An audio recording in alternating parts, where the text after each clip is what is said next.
Hey guys, it's Nikki. I have my second Etsy collection here that I'm going to be adding to. This is called Trick or Treat on my Etsy shop. And what you see here was the base kit. It is 25 pieces. I'm going to be adding about 30 pieces to it. So I'm going to start with a garment tag for a railroad. Oops, let me get you in focus there. So I like the vintage look of it. It is vintage. It's got the browns, kind of a stained look to it. I have a milk cap in the green and the orange again. I have, this is called Gem of the North Star snaps. So these are some snaps as well, but it's got the orange and the green in it. So I'm going to add that. I wanted to again add some vintage trim.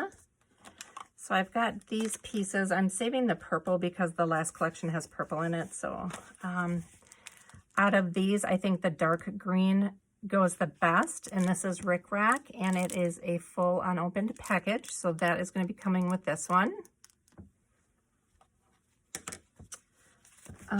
Also for this, I've got one of the black numbers. So I think I'm going to use the 3 in this one.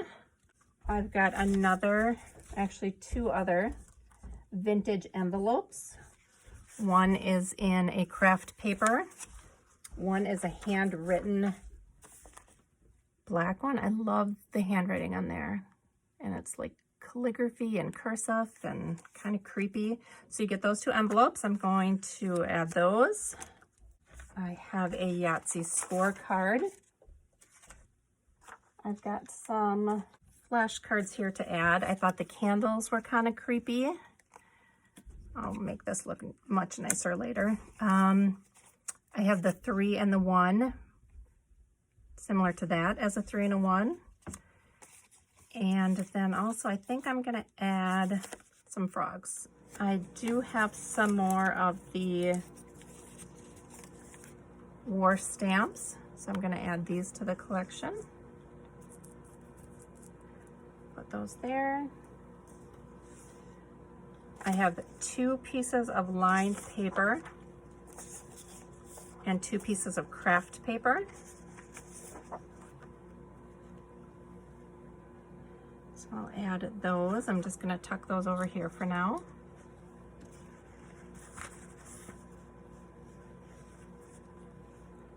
Okay, next I've got a page from a vintage Better Homes and Gardens cookbook, and this is a pumpkin pie recipe on there.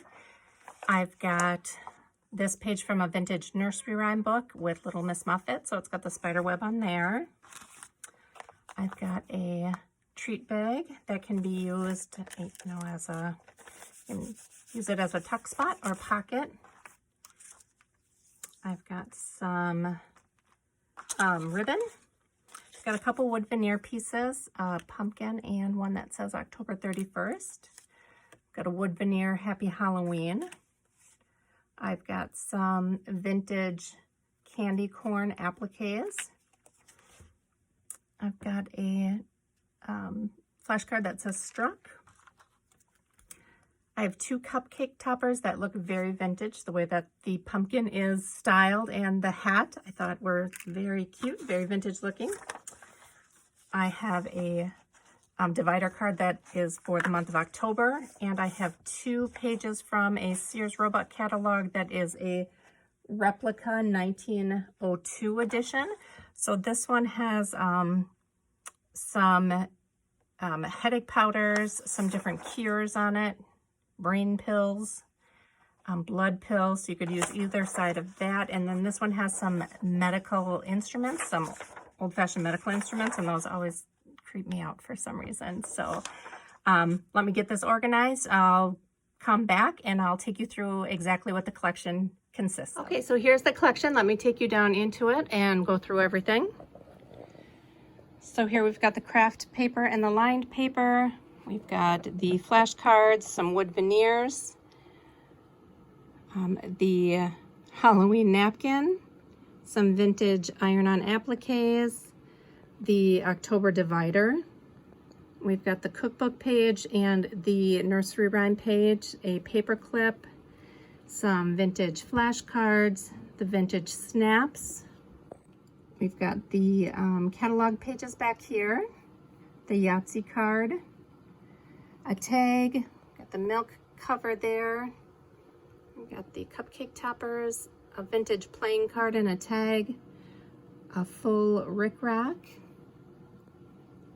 Got some war stamps there. Some more wood veneers, the bag, some pumpkin ribbon. I don't think I showed you that. I put that in place of the washi. I had offered some washi, but I don't think that that stays well after a year, so I took that out of the collection. Got the vintage envelopes, the bingo cards, a guest check back there, some straws, a sequin mix in a test tube, some vintage Monopoly cards, and that's it. Again, this is on my Etsy shop, and the name of this collection is Trick or Treat. Thanks for watching.